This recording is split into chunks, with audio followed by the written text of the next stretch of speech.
Hey, besties, it is Friday night, so let's get lit, okay? I have a lot of books to talk about tonight. So I also have a drink that I want to make, and I'm honestly sort of following a recipe, but if you know anything about me and my household, it's that we don't actually follow recipes. This is like a suggestion, okay? So it has some inspiration in it, okay? And the drink that I'm pretending to make is called a brunch bomb, and basically you just make a little ball, like a big ball of ice out of a bunch of juice, and then you pour it with some sparkling stuff and you call it a day. This is loosely inspired by the brunch bomb in this book, Free Spirit Cocktails. So what I did was I took some pineapple juice, some orange juice, and my husband has this ice cube mold that is actually a Death Star, and I use that to make my ball of ice. I'm going to put it in my coupe here, and we're going to find something sparkling to pour over it. I'm thinking probably just sparkling water, but I don't know. We'll look at what the options are. Let me tell you about the books that we're going to talk about tonight. We are going to talk about The Book Eaters by Sunyi,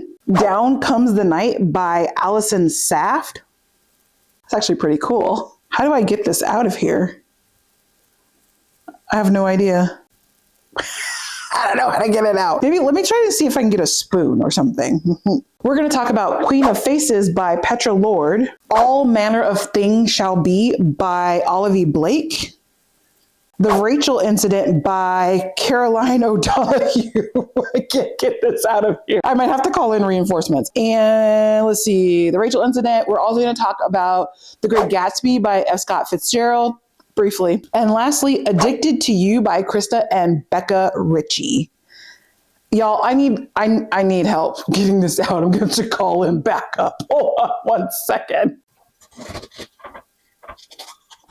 Hey, it's me from the future. I was editing this video and I did not realize when I was filming this video that it would be airing on what is my 1-year BookTube anniversary. So if you're watching this on release day, which is Friday, February 6th, happy birthday to me, to you, to us, to Serena Reads and Roams. What a year it's been. Honestly, I've had so much fun for the last year, and I cannot wait to have the 2nd year anniversary. And next year, I'm going to try to remember whatever video is coming out that day. I'm going to try to remember that it's our birthday so that I don't have to do this weird cut-in situation that I'm doing right now.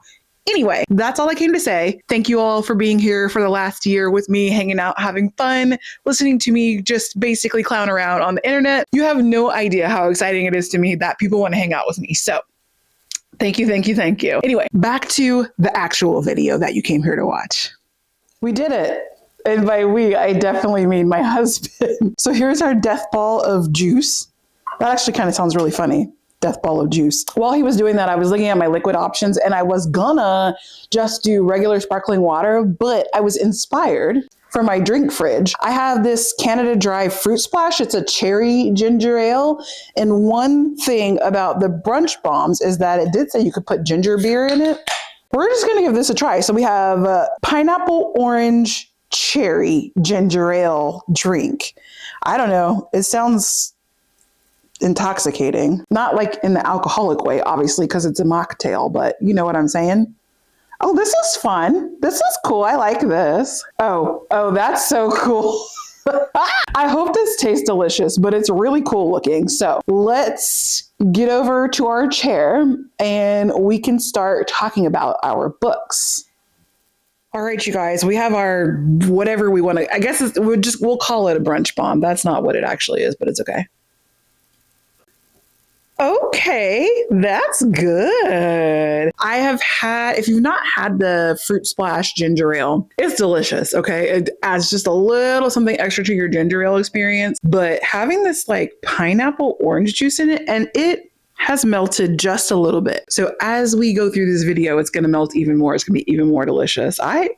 Listen, she might start drinking all of her drinks out of a coupe with a little frozen juice bomb in the middle. And it definitely, I can confirm, it is definitely giving brunch. The pineapple orange is brunch to the max. But we're not worried about that. It's Friday Night Lit. We can have brunch drinks if we want to. So the first book that I need to talk to you about is called The Book Eaters by Sunyi Dean. So if you saw my shorts, I talked about this very briefly in a funny short that I made where I was pretending to be a newscaster because it was snowing / icing outside my house. And I just thought that was hilarious. I told you guys I'm a clown, right? This book features a group of people who are called the book eaters because literally they eat books instead of food. Now there's like lore saying that they were sent to Earth by like the creator, and they're supposed to eat books to absorb knowledge of what is going on in our world, on our planet, and take it back to their planet. But the creator never comes back for them. So they're just basically like learning how to live in society alongside humans. Probably my favorite part is they drink something called ink tea, which like I'm a tea lover. So that sounds delicious to me. The basis of the book is we're following this girl, and she is one of few girls in this society of book eaters. It's like very rare for them, A, to reproduce in the first place, but B, for them to reproduce women or girls. And so when you have a girl in your family, it's a highly celebrated thing. And then that girl is raised basically like a princess. She gets princess treatment all in all until she becomes of age.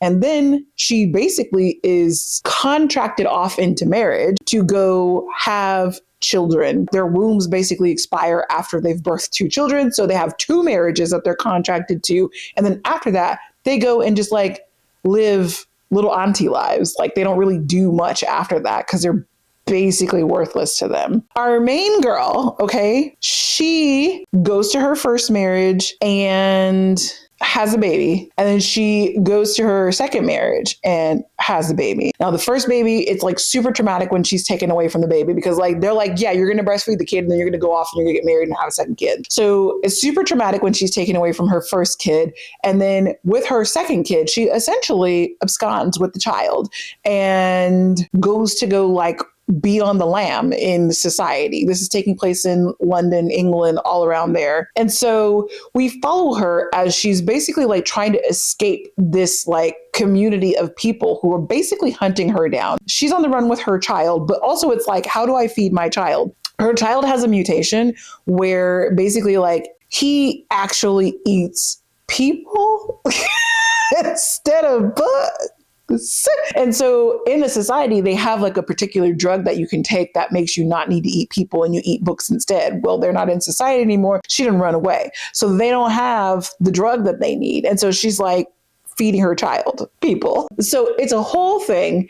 And we follow her as she is like trying to get back into society to get this drug so she can disappear permanently with her son. What I liked about this book is the beginning and the middle. And I mean, all the way up until basically like the 90% mark. I loved this book. I thought it was such an interesting concept, the way that their consumption of knowledge works. So for instance, you just take the train. She just eats the train schedule booklet. And now she knows the train schedule for like here until infinity, until like whatever's printed in that train schedule. And so just by eating it, she knows the whole train schedule. So I found that was like an interesting concept, a way of, I don't know if you want to call it the magic system, but like an interesting way of like being, of existing and getting that knowledge. I loved that about it. I loved the way that the typical sort of like fantasy tropes were like incorporated into this. We had like a little bit of found family. There was a little bit of a sapphic love story going on. There was alpha gangs and like, there's all sorts of things that were interspersed in here. And I thought it was done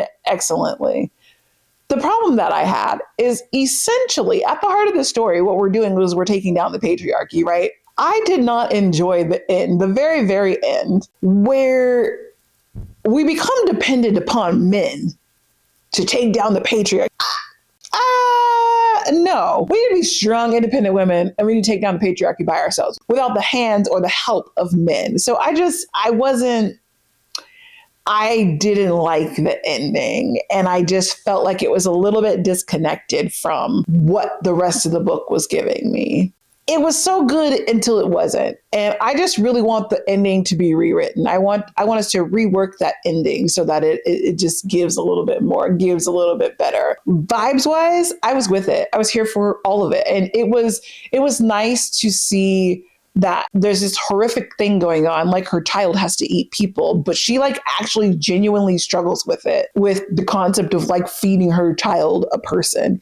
And not just like, oh, that's what we have to do. So, oh, well. So it was nice. And I felt like it was written very well. I just want that ending to be fixed. Okay. And it's a standalone. So it's not like we have a follow-up book that will like help fix that or bring it back around. So vibes wise, I'm giving this a 4 on the vibes. If that ending had been what I needed it to be, vibes would be 5. It really just killed it for me. I honestly was like took a deep breath at the end, because I just like, this can't possibly be how this book ends. And apparently it possibly is. So that was The Book Eaters. Okay, slight complication when the ice ball comes to hit you in the face while you're drinking. Rude. Then we have Down Comes the Night by Allison Saft. This is another one that was in my like reporter video, short video. So I didn't talk too much about it because I was cold. I was freezing out there. So whatever. So there's basically like 3 kingdoms that are all neighbors, right? And 2 of them are at war, and one of them is Switzerland. Now, our main girl in here is in the military. She's also the queen's niece, but the queen basically treats her like she's a bastard child of some man that she's never met before. It's crazy. So she's in the military, and she spends most of her life trying to impress her aunt, the queen, so that she can like be in her good graces and yada, yada, yada.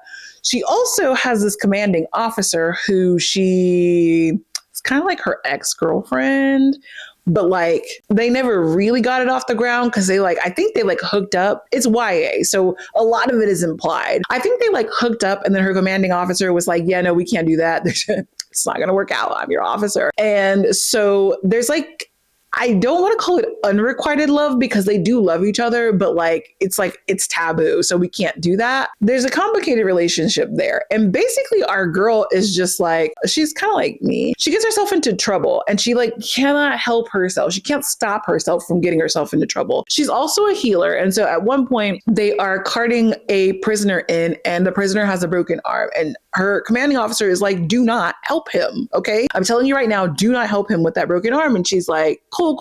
Her commanding officer like goes around a tree or whatever. And she's like, yeah, bestie, here's what we're going to do. And she fixes his arm. Lo and behold, motherfucker knocks her out and runs away. So she's lost a prisoner, the prisoner that's supposed to help them win the war. Girl. So of course her auntie is like, why would you do that? So she basically gets sent to the nunnery or whatever and has to like say goodbye to her CO. When she's at the nunnery, she gets this letter from this guy who is like in Switzerland, the Switzerland place. And he's like, I would love for you to come help me because everybody in my castle keeps getting sick and I don't know what to do. And you're supposed to be like the best healer that there is. So everybody's like, you cannot go there.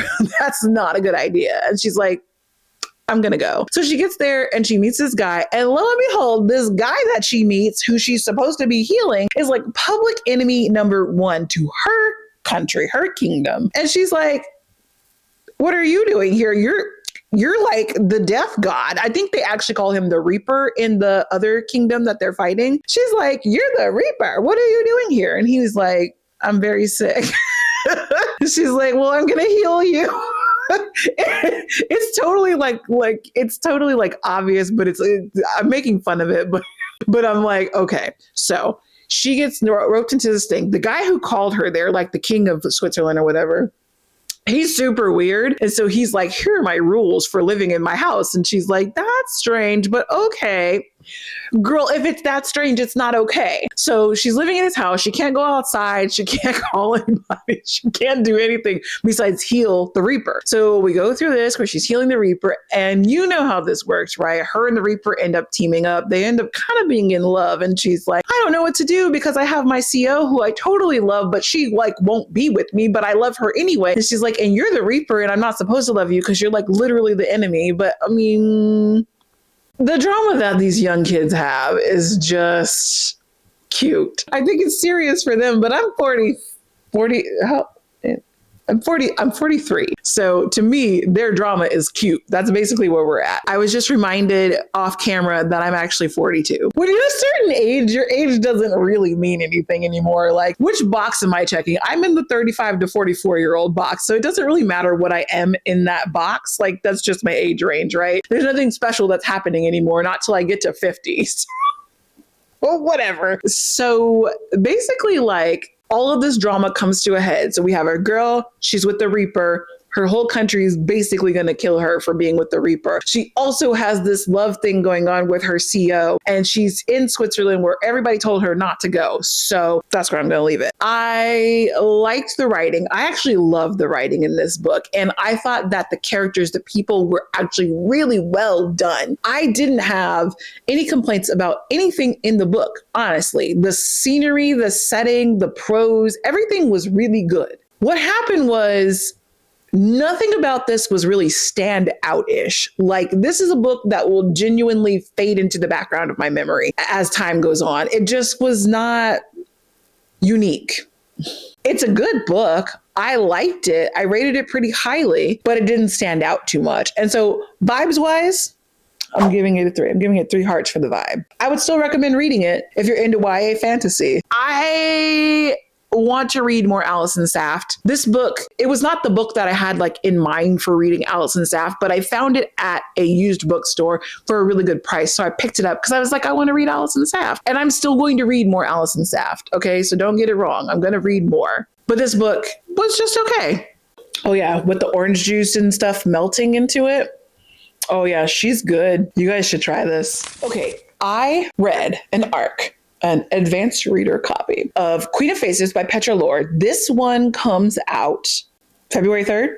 I'm pretty sure. I think it's on the 3rd, something like that. Very beginning of February. And first of all, let me just say that I have seen this queen of a book in person. It is gorgeous. It is absolutely fantastic looking. And it is something that should be on your shelf if you love this book. Okay. I read the art copy, so I read it on my Kindle. So I do not have a physical copy of it. Now, I can't even tell really if it was like futuristic, because parts of it were futuristic and parts of it were like contemporary. And I couldn't really tell. So it's like a blended society of futuristic and contemporary. We have a society that has a magic school. I'm sure you've heard of that in fantasy books before. We have a magic system that is based off of physics, mathematics, even a little bit of chess. Like, it's real STEM based. So you have to be a smarty pants in order to do magic here. Okay. And each person has like specific magical abilities that like translate. Like, one person has a magical ability that makes paper as sharp as steel. Really nifty, right? Because you can just take a slice of paper and slice somebody's neck off. Danger. There's also body swapping. And basically, the richer you are, I'm sure you can guess where this is going. The richer you are, the better body or chassis, as they call it, you can purchase and put your pith, your soul, your brain into. And our main character has a chassis that is dying, and she just doesn't have any money. She's poor and broke, and she didn't have any money to get a better chassis. She also has been trying to get into the magic school, but she's apparently not smart enough to get in. She's like done the test, the entrance exam 3 times, and her score has been improving, but it's just never good enough to get in. So she's basically never going to get into the magic school. And so one day she decides that she's going to steal a chassis because she's going to die very soon. And so in her quest to steal a chassis, she actually gets away with it, but she gets busted at the end. And so she is offered the opportunity to attend the magic school basically as somebody's servant and hope that that person like basically writes them a letter of recommendation so they can get accepted in the following year. And at the same time, she's going to work for secretly the headmaster of the school as part of his like band of spies or whatever. And now this is actually genuinely illegal. So she's got a choice to make. So that is how we start the story off. As we go along, she collects people and it becomes a found family situation. We're learning truths about all sorts of things. And as you can imagine, with any sort of political intrigue in a book, things are not quite as they seem. That's all I'm going to say. I'm not going to ruin the story for you. Now, the writing in this book was really good. And I thought that the people themselves were really well written. The relationships between the people did not come through for me. So there really is a portion of this where you're supposed to start feeling things for the found family. And when like maybe tragic things happen, you're supposed to start feeling bad and you're like wanting the found family to stay together. You know how it is with found family, right? I just kind of felt meh about it because their relationships didn't come through on the page. There was not really any development. And at some point, I remember there was like a montage written in. So, if you're watching a movie and you get a montage where you can see friendships developing or whatever, that was written into the book. And I don't think that works in writing. I don't think the montage works as a written device. I think that should stay in the movies because we had this like chapter of pages of montage and it's like, and then we did this and then we sang a song around the campfire and then we all read bedtime stories together. And like, that's not making me believe that you're a found family. That's just a random series of events that happened in your apartment. So I wasn't buying it. And so when we got to the points where I'm supposed to have these emotions, I didn't. I think for me, that really drugged the vibe down. And I was just kind of like, okay. I did one other thing, which I don't ever really do because I feel like it ruins it. Because I like to go into a story mostly blind, but I feel like reviews sometimes ruin my perspective of a book. I like to read the reviews after I read the book. And so I can kind of think like, oh, did I pick up on that? Do I feel like the same way as this person? Like, did I totally miss that or something? And so I stopped to read some reviews because I was like, this is not really working for me. And is it just me? Am I just like not in the mind frame for this? Because I'll tell you, it also took me like 13 days to read this book. And I'm usually like 7 days max on a book. So I started feeling like maybe it was just me. Maybe I'm the problem here. I was reading reviews and a lot of people were talking about how the book was just doing too many things. With the chassis, the body swapping, you can switch into the opposite gender body. And so the book starts talking about things like gender identity, stuff like that. And I was like, okay. And it was just kind of like one-off conversations, not really integral to the story whatsoever. So I feel like we're doing a lot with that right there. And then also, we have the political intrigue that's going on, which was done really well. But we also have the magic school. And the magic school is like a prop. It's just kind of there. And it felt like in the beginning of the story, it was trying to really develop it, but it like didn't. It's like, we're talking about the story, we're talking about the school, we're talking about the people at the school, we're talking about the structure of the school, and then we completely ignore the school for the rest of the book. We revisit it, things happen at the school, but like it's not really part of the story. The things could have happened at the coffee shop. So that was a little bit disappointing. It also had the storyline of our girl's chassis dying. And so she's basically fighting. There was just so much going on. And I don't think the majority of it was fleshed out enough for the book to have reached its full potential. Honest to God, the vibes were like a 2. And I feel bad about that because I really think I wanted the vibes to be a lot higher. I was like trying to talk myself into a higher vibe rating. And I was like, but it wasn't any higher. The book in and of itself, I rated it fairly highly, but like vibes were a no. And I think I struggled through it and perchance I should have DNF'd it. But I didn't. And for 2026, I'm working on DNFing books. And so I think that I should have DNF'd this one. But I will say, when it is an ARC copy of a book, I do feel like I need to see it through because part of what the review that I'm giving back to the author, back to the publisher is, here's what didn't work in the book. And so if I quit when I'm just kind of meh about it, like there's more feedback that I could have given. Let's not force myself to DNF ARCs. Let's just put the DNFing onto non-advanced copies of books. Let's do that. I listened to The Great Gatsby. Now, I did read this in high school. You guys know what The Great Gatsby is about. I'm not going to rehash what it's all about for you. I read it as part of the hardest reading challenge you'll ever do because one of the squares is to do adaptations. And within that, I did a modern retelling, which was when I read Local Heavens. And then so in order to get 5 bonus points, I read the actual, like the source material. So F. Scott Fitzgerald's book. This book was just as mid as I remember it being when I read it in high school, for being honest. And I hate to say this, but the movie was better. Leonardo DiCaprio delivered. And that was actually the inspiration for me making a drink in a coupe today. I can't have champagne, but I can surely have something that sparkles in a coupe, because if you have seen or remember the video, you know that what's it called? The cover art, not the poster art has him with his little champagne coupe. And also Local Heavens has that as well. It has a little hand with a coupe. So that was my inspiration for today's drink. The vibes were also mid. I'm going to give the vibes a 3.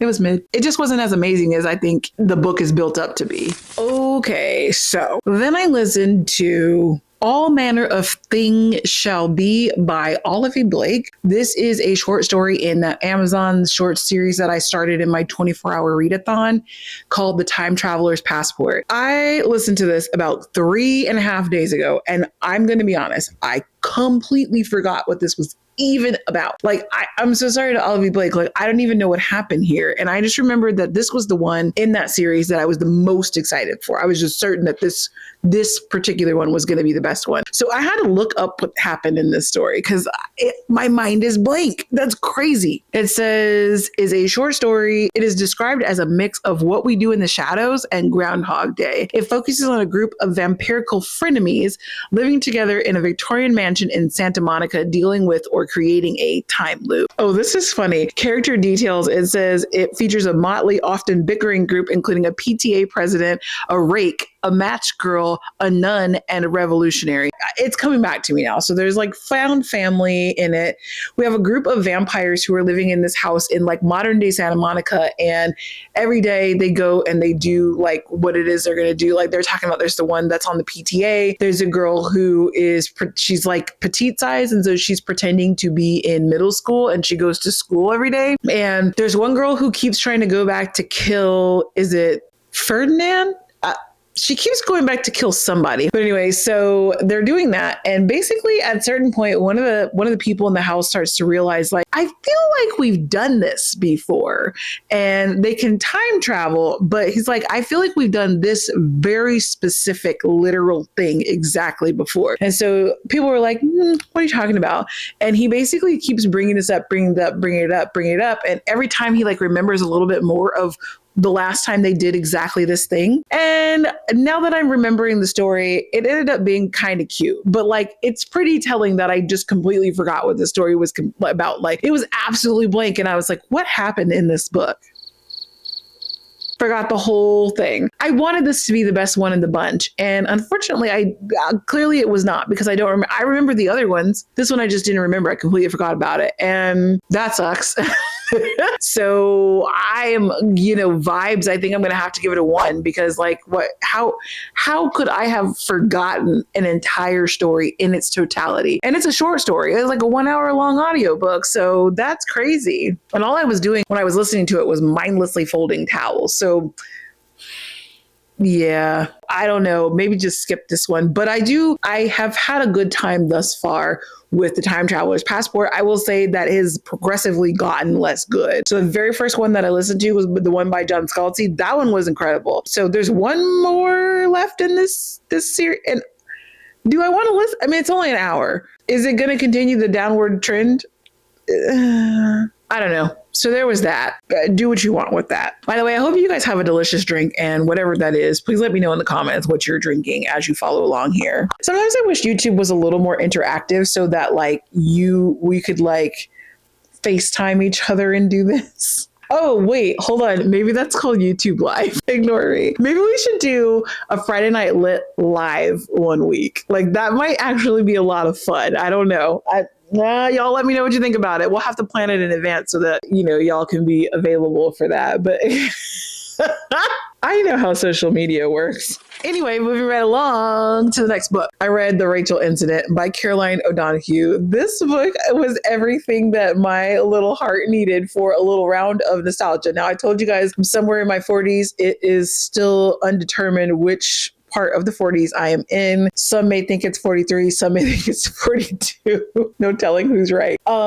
This book is about a girl in her 20s. She's like very early 20s, and she's basically doing what early 20-year-olds do. She's being reckless. She is in college. She's in Ireland. She's in college, and she basically has a crush on her professor. And this is really the story of like how things get a little out of hand. And her professor writes a book that really basically nobody wants to read. And as not exactly a joke, but like trying to like show how much she likes her professor or whatever, as trying to suck up to him. She basically is like, oh my God, everybody wants your book. You should come to the bookstore that I work at and do your book signing for your book release party. Turns into a whole thing. And her roommate, who is also her coworker, kind of hooks up with her professor. And then we're off to the races. And then things are happening. There's jealousy, but also not really. And she's going through like her own kind of like love life breakups, get-togethers, things like that. And it's just very, I want to call it like slice of life for a 20-year-old, but there is plot, a little more plot than I think slice of life usually has. So essentially, it gives the impression that it's going to be the story of this 20-year-old girl having an affair with her professor. That's not quite what happens, but that's what everybody thinks happens. And so we go through kind of like a year basically of this happening. I don't even think it's a whole year. I think it's just a couple of months of all of this happening, and basically her life just like dissolving into nonsense, like it would when you're a reckless 20-year-old. She's telling us the story from her future self. And so at the end of it, we kind of see how she came out the other side. Okay, so there were a couple of things that I pulled out of here for like just like funny quotes or whatever. And let me see if I can flip to these. Actually, the first of these is not even funny. It just says James had spent his first shift with Sabrina, which it's funny to me because my name is Sabrina, my husband's name is James, and I was like, ooh, we actually did work together at one point in our lives. That was personally to me a little giggly moment. So then here on page 57, this is where they're having the book signing for her professor. There was a photographer there. She says, the photographer fulfilled the same role as a clown might at a child's birthday party. There was a sense that without him, it was just a bunch of adults who knew each other and were willing to participate in the role play that one of them was famous for a day. It seemed a revolutionary act of kindness, like the Make-A-Wish Foundation, but for well-liked men nearing 40. I don't know. Like just the way she wrote that, like that's just really funny to me. Okay, and then the one last one. This is on page 165. She has just gotten off of a shift from work. She's getting back home. She says, I opened the front door and heard bodies. My first thought was that we were being robbed. I heard a falling against the table, the sound of something being shoved. I didn't know whether I had the energy for a robbery. What if I just turned around and leave? Like, I didn't have the energy for a robbery is so 20s coded. Like, actually, it might be 40s coded too, because I'd probably do the same thing. I'd be like, yo, someone broke into, listen, I'm not about to do all this with you right now, okay? And I would just leave. I'm so sorry. We've talked about this before. I'd be like, I'm so sorry. I don't have time or the energy for this. My knees are old. Take whatever you need. Just leave me with my driver's license so I can get out of here. I don't know. I just thought that was really funny. The story itself is very interesting. And what I liked about it was that I was engrossed in it. I was really like in the story. For me, I started feeling like I wasn't really reading a fiction book anymore. For me, it kind of started feeling like I was just reliving that time in my 20s when me and my friends were super reckless. Like, you know, there is a point in my life where I lost a shoe at the House of Blues on Sunset Strip in LA. And we spent like a whole weekend at concerts. And remember, Friday night was a show at House of Blues. Saturday night, we went somewhere else. And then Sunday night, there was another show at the House of Blues. So, I mean, the shoe was found. The shoe was located. I also left my tab open. I had a 72-hour tab at the House of Blues. Like, that's crazy. And it wasn't even a huge dollar amount. I just left my credit card with them. Like, I'll be back. Just reckless shit like that, right? Like that's the 20s that I had. I don't know if everybody else had 20s like that. You might be a little more responsible in your 20s than Sabrina was. That's fine. We don't have to talk about it. But the book was giving me those vibes, and it was just giving me nostalgia for that. So I loved it. The vibes here, impeccable. The vibes were a 5. Like I just said, it was very nostalgic feeling for me, even though what specifically happened in this book did not happen to me. It was just kind of like the should we call it the ambiance of being 20. And doing things that you're supposed to do. She's going to college. She has a job, but like also just doing things you're not supposed to be doing. Having, I don't want to call it a dangerous love life. Having a love life that really needs some work, some introspection. Remind me to tell you guys about the wedding that I went to that was on a yacht one day in the future. So maybe I should keep that story to myself. It might be one of those things that should just stay in the diary. I don't know. Anyway, so I didn't have expectations for it going in, and it exceeded my non-expectations by a mile. It was actually really, really good. I rated it pretty highly, but the vibes were just incredible. The last book, friends, was Addicted to You by Becca and Krista, or Krista and Becca Ritchie. Now, I don't know about this book. It's very Gossip Girl-esque, but they're a little bit older. So in this book, we have our female main character, and she is 20 years old. She's in college. She's richer than rich can be. She is a sex addict. That's fine. Everybody, people have their issues. That's fine. Our male main character is also like 20. I think he turns 21 during the course of the story. And he is also a billionaire heir. And he goes to the college with her. They are childhood friends, and they are in a fake dating situationship when the book begins. He is addicted to alcohol. He's an alcoholic. Throughout the course of the book, they decide to be in a real relationship, not a fake relationship. And they're going to help each other with their addictions. So he's going to constantly have sex with her so that she doesn't have to have these like random one night stands or wake up with 3 dudes in her bed or all the things that she does in order to sate her need for sex. And she's going to have sex with him to distract him from drinking. They're going to help each other with each other's addictions by feeding her addiction. They're also like addicted to each other. So the whole thing is very toxic. They live together because their parents are apparently nutbags. So they live together, and it's just nothing about anything in this story is not toxic. There are other people in the cast of characters. Her sister is involved. They come to make some other rich friends at school, but nothing really ever happens with their addiction. And so I think for me, and I'm still kind of on the fence about this, I think for me, the problem for me with this book is that it is written from the perspective of a 20-year-old addict. And I think maybe like her brain is just not capable of being mature, which that makes sense, right? She's not mature. She's 20 years old and she's addicted to things. But the way the book read, because it's entirely from her perspective, and the way it read to me just did not do it for me.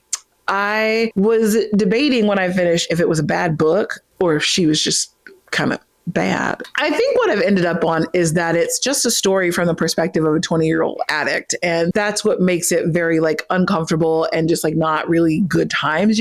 This is a series. There are actually 10 books in this series. Not all 10 of them focus on this one couple. I think they go off to focus on like her sisters and their relationships and things like that. And it's like a big family thing. And so I would be interested to read the book that comes after this, because I think it's still about them, about this couple, and see if they have character growth. If there is an arc where it makes me stop questioning whether the book is just bad. I'd also be interested to read the rest of the series because I am kind of invested in the characters now. Like I want to see where so-and-so ends up. I want to see how like one of the side characters, I want to see if he sticks around. I think one of the side characters ends up with one of the sisters in a future book. So I want to see where the people are going, but I also don't think I want to read 10 books where I'm like, was this book good or not? So I'm going to keep going with the series. I just don't really know what to do with this particular book. And